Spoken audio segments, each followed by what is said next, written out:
Welcome to all, स्वागत आप सभी का आरएस सर यूट्यूब चैनल पे। और हम आ चुके हैं जबरदस्त इंफॉर्मेशन के साथ में। जैसा कि लास्ट डे आपको कोस्ट गार्ड का गुड न्यूज मिल चुका था, लेकिन उसके बाद में बच्चों के कॉल्स बहुत ज्यादा बढ़ गए। तो हर एक डाउट क्लियर करूंगा आपका। क्या एप्लीकेशन फॉर्म किस तरीके से आपका मिल रहा है, क्या क्या उसमें अप्लाई करने को मिलेगा, एज लिमिट ऑलरेडी आपको मैंने बता दिया है। एग्जाम पैटर्न कैसे होगा, सबसे बड़ा सवाल है बच्चे का कि एग्जाम पैटर्न कैसे होगा, कि मैं उसकी तैयारी कैसे करूं। एग्जाम का सिलेबस क्या होगा, कौन कौन से सब्जेक्ट होंगे, कितने क्वेश्चन होंगे, कितना टाइम होगा, ये सारी चीजें मैं क्लियर आपको यहां पे करूंगा। एग्जाम डेट क्लियर करूंगा, एग्जाम डेट के बारे में बात करेंगे। एग्जाम डेट कब तक आपका होने वाला है, रिजल्ट कब तक आएगा, और ये सैलरी वगैरह का जो पॉइंट है। जीडी के लिए अप्लाई करें, डीबी के लिए अप्लाई करें, दोनों के लिए अप्लाई करें, वह भी एक बहुत बड़ा डाउट था, क्योंकि लास्ट डे दोपहर बाद में इतने कॉल्स थे आपके। तो इसीलिए ये वीडियो मैंने आपको टोटल इंफॉर्मेशन के साथ आपको मिलने वाला है। सबसे पहले शुरुआत करूंगा, लेकिन उससे पहले एक कमेंट चाहूंगा। यहीं पर एक कमेंट कर दो कि सर हम तैयार हैं, क्योंकि ये मौका दोबारा नहीं मिलेगा। इस तरीके के मौके बुलाने चाहिए और उनको अप्लाई करना चाहिए, गर्दा उड़ाना चाहिए, जो आपकी तैयारी है और जो तैयारी आपने की है और जो तैयारी आप करने वाले हैं। तो चलिए, सबसे पहले मैं आपको बताऊं बेटा, जो एलिजिबिलिटी क्राइटेरिया है उसमें एक चीज है। अगर आप जीडी के लिए, जनरल ड्यूटी के लिए अप्लाई करना चाहते हैं, तो आप 12th पास होने चाहिए और उसमें सब्जेक्ट आपका फिजिक्स और मैथ्स होना चाहिए। अगर आपका साइंस सब्जेक्ट है, फिजिक्स मैथ्स आपका सिलेबस है, तो आप जीडी के लिए अप्लाई कर सकते हैं। पहली बात। अगर आप डीबी के लिए अप्लाई करना चाहते हैं, क्लियर करते चलना, तो आपको यहाँ पे 10th पास होना जरूरी है। किसी भी रिकॉग्नाइज्ड बोर्ड से 10th पास आपका होना चाहिए। आप डीबी के लिए अप्लाई कर सकते हैं। जीडी के लिए अगर आपको अप्लाई करना है, तो वहाँ पे आपके सिलेबस में, आपके मार्कशीट में, आपने अगर बोर्ड में मैथ्स फिजिक्स आपने अगर सब्जेक्ट रखा है, तो ही आप उसके लिए एलिजिबल है। तो पहला पॉइंट आपका क्लियर है कि आप किसके लिए जाएंगे, तो क्या आपका सब्जेक्ट उसमें होना चाहिए। ये 10th पास वाले बच्चे भर सकते हैं। इसमें मतलब फिजिक्स मैथ्स की जरूरत नहीं है आपका। किसके लिए? डीबी के लिए। अच्छा, अब बात करता हूं एज। जो आपका क्राइटेरिया है 1 अगस्त 2000 से 31 जुलाई 2004 के बीच में, और जो डीपी वाले बच्चे हैं वो 1 अक्टूबर से लेकर 30 सितंबर 2004 के बीच में, ये एज क्राइटेरिया है। जिन बच्चों ने एयरफोर्स से एज लिमिट से बाहर हो गए, जो एनडी के लिए बाहर हो गए, है ना, नेवी का उनका एडमिट कार्ड नहीं आया, उन बच्चों की तो तैयारी है, उसको सही डायरेक्शन में लगाने का मौका आ गया है। अब कोई एक्सक्यूज नहीं है मेरे शेरों। गांठ बांध लो, डेट फिक्स कर दो। भी डेट बताऊंगा एग्जाम कब होने वाला है, उस हिसाब से देख लो कितने दिन है, कितनी मेहनत करने की जरूरत है। आगे बढ़ूंगा। यहाँ पे एज रिलैक्सेशन भी SC ST वाले बच्चों को मिलता है, OBC वाले बच्चों को मिलता है। अब आ जाओ, यहाँ पे थोड़ा ध्यान से समझना, सेक्शन फर्स्ट और सेक्शन सेकंड। अगर यहाँ पे रिटन एग्जामिनेशन, ध्यान से समझना, खेल क्या है, तो पूरी चीजें क्लियर होगी, उसके बाद में तैयारी करने का मजा ही अलग होगा। अगर आप डीबी के लिए जा रहे हैं, डोमेस्टिक ब्रांच के लिए जा रहे हैं, 10th पास वाला फॉर्म अगर आप भर रहे हैं, तो उसमें सेक्शन फर्स्ट में आपको पासिंग मार्क चाहिए 30 नंबर जनरल इनके लिए, और 27 नंबर SC ST वाले बच्चों के लिए। और यहाँ पे रिमार्क में कुछ नहीं है, ठीक है। लेकिन अगर आप जीडी के लिए अप्लाई कर रहे हैं, तो ध्यान देना, डीबी वाले बच्चे को सेक्शन फर्स्ट ही क्लियर करना है। अभी मैं बताऊंगा सेक्शन फर्स्ट क्या है, थोड़ा सा वेट करो। लेकिन जो बच्चा जीडी के लिए जा रहा है, जो बच्चा फिजिक्स मैथ्स वाला फॉर्म भरने जा रहा है, जो एक्स ग्रुप की तैयारी कर रहा था, जो एनडीए की तैयारी कर रहा था, जो नेवी की तैयारी कर रहा था, वो बच्चा जो जीडी के लिए जा रहा है, उसको सेक्शन फर्स्ट और सेकंड दोनों क्लियर करने हैं। और ये देखो, कंपलसरी है, और खेल यही है। यहीं पे बच्चा कॉल कर रहा था, सर जी दोनों में क्लियर होना जरूरी है, जीडी या डीबी में, या दोनों के लिए अलग अलग फॉर्म भर सकते हैं? मैं क्लियर करूंगा आपको, ठीक है। यानी सेक्शन फर्स्ट में डीबी वाले बच्चों को, जो 10th पास वाले बच्चे हैं, उनको एक ही सेक्शन क्लियर करना है। लेकिन अगर जीडी वाला बच्चा जा रहा है, जो फिजिक्स मैथ्स वाला बच्चा है, उसको दोनों सेक्शन क्लियर करना जरूरी है। सेक्शन फर्स्ट और सेकेंड जो सेक्शन है, उसको सेपरेट आपको क्लियर करना जरूरी है। अब सेक्शन को समझो, सेक्शन का क्या खेल है, सेक्शन को ध्यान से समझना और एक एक चीज को पॉइंट आउट करते चलना, क्या खेल है। सेक्शन फर्स्ट का मतलब है, यहाँ पे जो एग्जामिनेशन आपका होने वाला है, उसमें आपका मैक्सिमम 60 नंबर का पेपर होगा।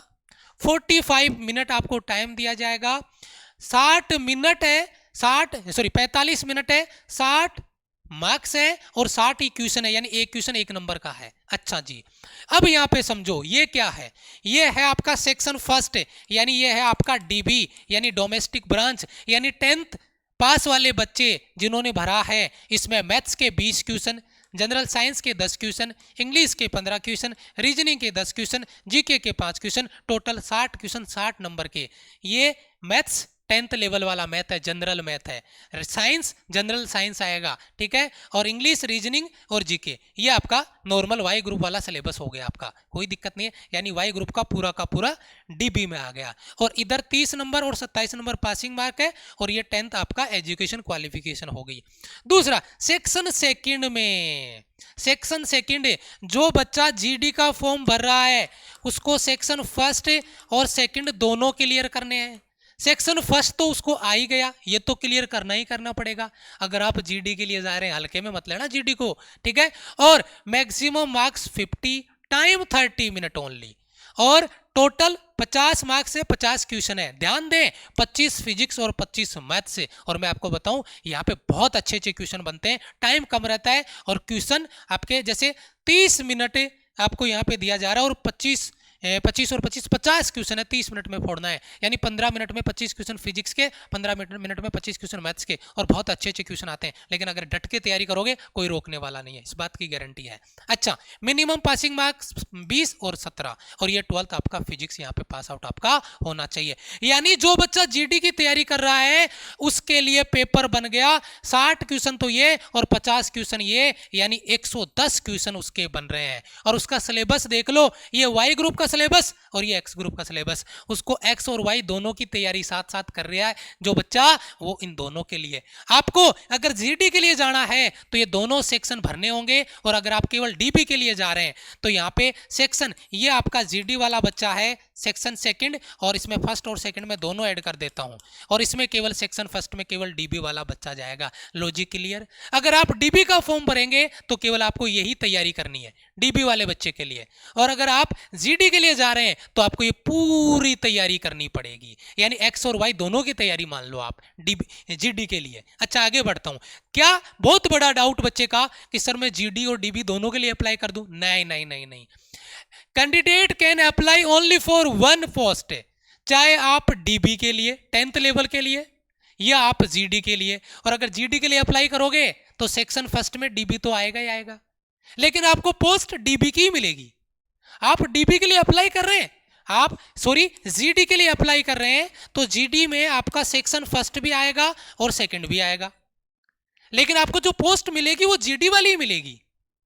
तो आप जब फॉर्म अप्लाई करो तो आपको जीडी अप्लाई करना है अगर जीडी के लिए जा रहे हैं, और अगर आप डीबी के लिए जा रहे हैं तो डीबी अप्लाई करना है। फॉर्म कैसे अप्लाई करना है इसका वीडियो आपको मिल जाएगा, टेंशन मत लेना। लेकिन मैं कह रहा हूं कि आप सोचो कि मैं जीडी के लिए अलग अप्लाई कर दूं, डीबी के लिए अलग अप्लाई कर दूं, एक ही फॉर्म अप्लाई होगा, या तो डीबी का या जीडी का। अगर जीडी का करोगे तो सेक्शन फर्स्ट और सेकंड यानी एक्स और वाई का पूरा सिलेबस आएगा, और अगर डीबी का करोगे तो केवल वाई ग्रुप का सिलेबस आएगा आपका। ये बात आपको पता होनी चाहिए। आगे बढ़ता हूं। एग्जामिनेशन फीस कितनी है? एग्जामिनेशन फीस 250 रुपए। SC ST वाले बच्चों का कोई फीस नहीं है। लेकिन अब मैंने ये स्क्रीनशॉट क्यों लगाया यहाँ पे? एडमिट कार्ड, क्या सबका एडमिट कार्ड आएगा? जी हाँ, admit card will be issued for the examination only to those candidate who have successfully paid the examination fees। जिन्होंने एग्जामिनेशन फीस दी है उनका सबका एडमिट कार्ड आएगा।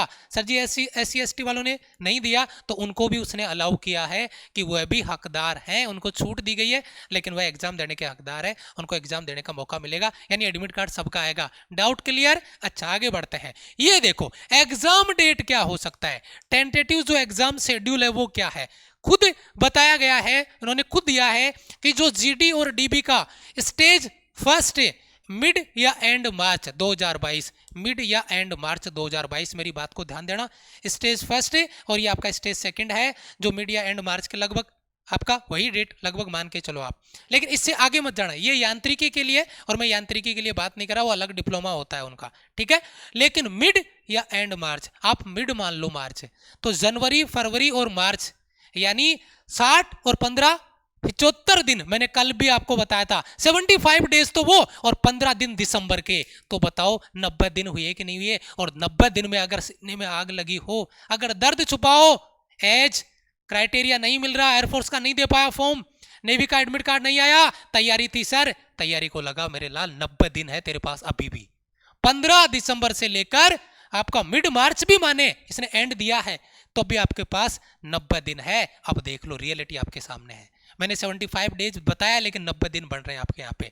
अच्छा, उसके बाद में रिजल्ट का जो टेंटेटिव डेट उन्होंने बताया है, वो एग्जाम होने के लगभग 30 दिन के भीतर भीतर आपका रिजल्ट आ जाएगा, ये इन्होंने अनाउंसमेंट किया है। हाइट के लिए बच्चे कॉल कर रहे थे कि सर हाइट कितनी है, तो बेटा हाइट मिनिमम 175 सेंटीमीटर आपका होना चाहिए। कुछ जगहों के लिए छूट दी गई है, वो अलग अलग जगह आप देख रहे होंगे 2 सेंटीमीटर का उन्होंने छूट यहाँ पे दिया अलग अलग जगह के लिए, अलग अलग स्टेट के लिए, लेकिन यहाँ पे 157 सेंटीमीटर बेसिक रिक्वायरमेंट डाली है। बाकी चेस्ट, वेट और हियरिंग आप यहाँ पे देख ही सकते हैं।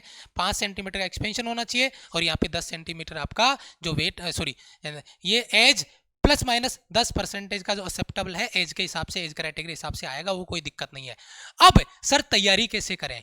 आप अगर फिर मेरी बात को ध्यान से सुनना, अगर आप डीबी के लिए जा रहे हैं तो पूरा वाई ग्रुप का सिलेबस है, और अगर आप जीडी के लिए जा रहे हैं तो एक्स प्लस वाई का सिलेबस है। अगर एक्स प्लस वाई का सिलेबस है तो ये जरा देखिए, हमारा एयरफोर्स, नेवी और Indian coast guard X group वाला सिलेबस, फिजिक्स हो गया, मैथ्स हो गया, इंग्लिश हो गया और फिजिक्स और मैथ्स हो गया। कॉन्सेप्ट क्लास यूट्यूब पर, प्रैक्टिस क्लास एप्लीकेशन पे, प्रैक्टिस क्लास एप्लीकेशन पे, कॉन्सेप्ट आपके यूट्यूब पे। ये एक्स ग्रुप वाला कोस्ट गार्ड का पहला पार्ट। अच्छा, दूसरा वाई ग्रुप वाला सिलेबस, यहां पे भी देखिए एयरफोर्स, नेवी और इंडियन कोस्ट गार्ड।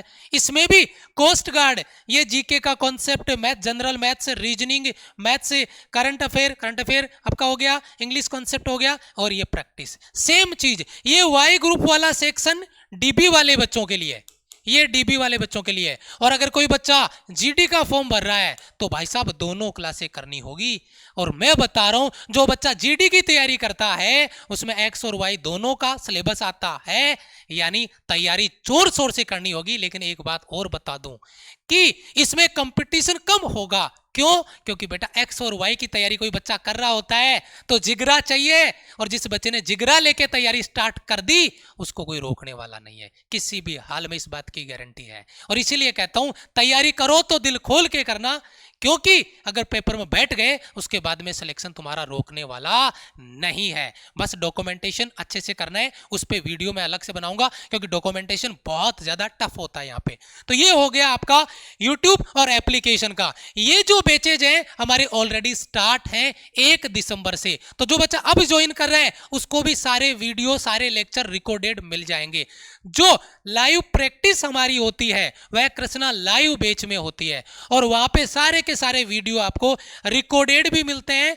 जो क्लासें पीछे हो गई वो रिकॉर्डेड है, आप उनको देख के अपना सिलेबस पूरा कर सकते हैं, प्रैक्टिस कर सकते हैं। कृष्णा लाइव बैच आपका रिकॉर्डेड लेक्चर भी देता है, लाइव प्रैक्टिस भी देता है, और रैंकिंग के साथ में देता है, कंपटीशन क्रिएट करता है। इसका एक बेसिक इनरोलमेंट फी है 799 6 मंथ के लिए। और जो आपके कंप्लीट नोट्स बैच है, क्योंकि बेटा सिलेबस इतना ज्यादा है कि आप एक एक नोट्स को कॉपी में लिख नहीं सकते। हाँ, जितना टाइम लिखने में लगा रहे हो उतना टाइम उसको रफ कॉपी में लिख के याद करो, जिसे स्मार्ट स्टडी कहते हैं। अगर आप उसको लिख लिख के याद कर रहे हैं तो जितना टाइम नोट्स बनाने में लगाया उतने में आपने उसको याद कर लिया, ये होता है स्मार्ट वर्क। और इसके लिए हमने डेडिकेटेड आपको, ताकि आप सिलेबस को कवर कर सको। नहीं, बच्चा सिलेबस ही कवर नहीं कर पाता है, क्लासेज अटेंड करने में रिवीजन होता ही नहीं है उसका, तो बच्चा रिवीजन भी कर पाए, इसलिए हमने सेपरेट आपका नोट्स का बैच आपको अलाउ कर दिया है, जहां पे आप मॉक टेस्ट आपको मिलेंगे, जहां पर आप मॉक टेस्ट आपको मिलेंगे और यूट्यूब के सारे कॉन्सेप्ट के नोट्स मिलेंगे,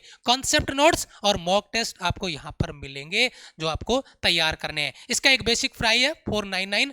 तो जबरदस्त प्लान के साथ में, जबरदस्त तैयारी के साथ में, किसी भी प्रकार का कोई डाउट है आपका कोर्स से रिलेटेड, एप्लीकेशन से रिलेटेड, हमारे प्राइमरी नंबर पे कॉल करिए। अगर आपको कोई पर्सनल इश्यू है आप हमारे यहाँ कॉल कर सकते हैं, और बाकी अगर कोई इश्यू आ रहा है तो आप इन नंबर पे कॉल कर सकते हैं, लेकिन सबसे पहले आप इसी नंबर पे कॉल करें, क्योंकि आपका प्रॉब्लम यहीं पे सॉर्ट आउट हो जाएगा।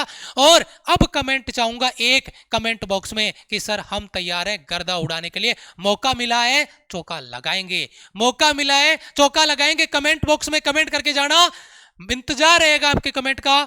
जय हिंद, वंदे मातरम।